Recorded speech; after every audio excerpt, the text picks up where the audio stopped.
자녀와 어떤 대화를 하고 있나요?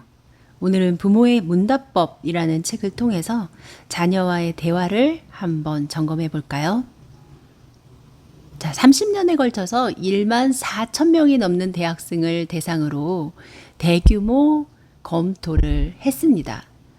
그 보고서에 따르면요, 대학생들이 전 세대보다 공감 능력이 떨어지고 공동체 중심 성향이 줄어들었다고 하는데요. 이런 성향은 2000년대 이후로 더욱더 두드러지게 나타났다고 합니다. 2000년대 이후라면 우리 자녀들, 아이들에 해당이 될 텐데요. 우리 아이들은 지금의 대학생들보다 더 공감 능력이 낮고 개인주의 성향이 많아질지도 모르겠는데요. 괜찮을까요? 이 문제는 사실 사회적 문제이기도 합니다. 지금의 아이들은 본질에서 벗어난 수다를 떠는 것을 좋아해요. 뉘앙스에 집중하기보다는 빠르게 업데이트되는 정보를 흡수하는 것에 모든 관심이 가 있죠. 좁은 의미의 성취를 우선시하는 사회를 살아가면서요. 아이들은 도대체 공감이 무엇일까? 공동체가 왜 중요할까? 라는 의문을 갖게 되죠. 부모도 크게 다르지 않습니다.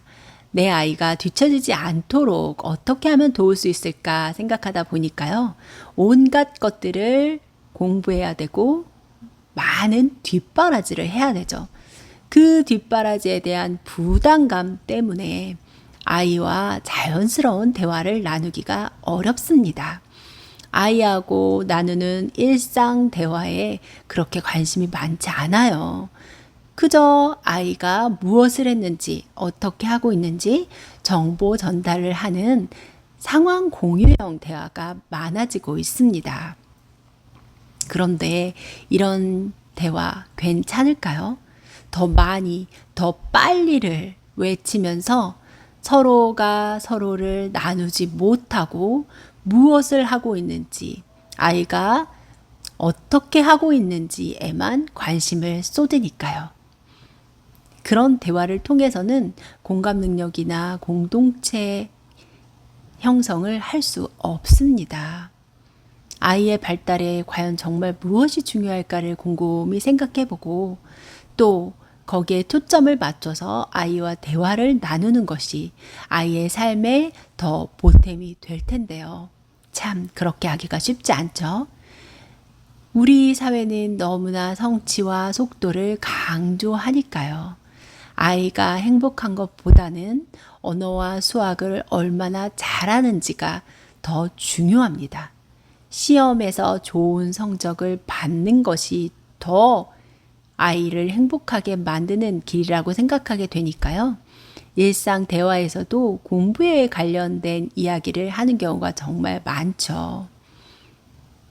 우리는 시험을 위해서 어떻게 정답을 찾고 좋은 점수를 받는 것인가에 더욱더 집착하게 됩니다. 그러면 아이의 행복이나 아이의 발전, 창조적이고 비판적인 사고를 길러주는 대화는 뒤로 밀리게 되어 있죠. 객관식 질문에 집중을 해서요. 끊임없이 정답을 찾으려고 하다 보면 결국 깊이 있는 아이에 대한 관심은 자연스럽게 뒤로 밀리게 되어 있습니다. 우리는 대화하면서요. 아이들과 모든 상황에서 부모가 아니라 강사가 되는 것은 아닌가 생각이 들 때도 많아요. 아이의 필요를 채워주고자 최선을 다하고요. 그것을 위해서 아이한테 명령하고 아이를 조정하기도 합니다. 물론 아이의 삶에 간섭하고 싶은 마음은 당연할지도 몰라요. 아이를 너무 사랑하니까요. 조금이라도 더 도움이 되기 위해서 그렇게 하는 건데요. 이런 간섭이 아이가 느끼는 관심사와 목표를 놓치게 만듭니다. 누구보다 아이를 사랑하지만 아이가 말하는 것, 그 이면에 숨겨져 있는 아이의 마음에는 큰 관심을 기울이지 않는 거죠. 그냥 목표, 혹은 성공 비법을 어떻게 하면 아이에게 가르쳐 줄지에 더 집중하는 것 같습니다. 아이는 미래를 위해서 지금보다 앞으로 무엇을 해야 할지 준비에 더 필요를 느끼기 때문이죠. 우리 스스로 대화자가 아닌 강사라고 생각하고 아이와 대화를 하다 보면 아이의 말을 자꾸 무시하게 됩니다. 빠르게 말의 요지를 전달하고 용건만 강요하다 보면 관계가 어그러지기 쉽습니다. 아이가 관심 있는 이야기를 꺼내면 그것에 이어서 대화를 만들어가는 것이 아니라 그건 그거고 너 숙제는 했어? 학원은 갔다 왔어? 공부는 잘 돼? 성적은 어때? 이런 말들로 아이를 몰아세우는 경우가 많은 거죠. 우리가 평소에 나누는 대화가 얼마나 노동집약적인 대화인지 한번 생각해 봤으면 좋겠어요. 무언가를 계획하거나 숙제를 하거나 그것을 체크하기 위해서 그 결과에 초점을 맞춘 채 대화를 이어나가고는 하니까요. 이런 대화를 통해서 아이와 진정한 대화를 할 수 있을까요? 아이의 관심사를 따라가고 아이의 말 속에서 배움이 일어날 수 있는 대화를 해야 합니다. 아이가 관심사를 얘기하면 그것에 대해서 피드백을 해주며 그것을 통해 내가 배울 수 있는 것이 무엇인지를 스스로 찾아가는 방법을 대화에서 활용해야 될 텐데요. 물론 부모라고 해서 모두 정답을 아는 것은 아닙니다.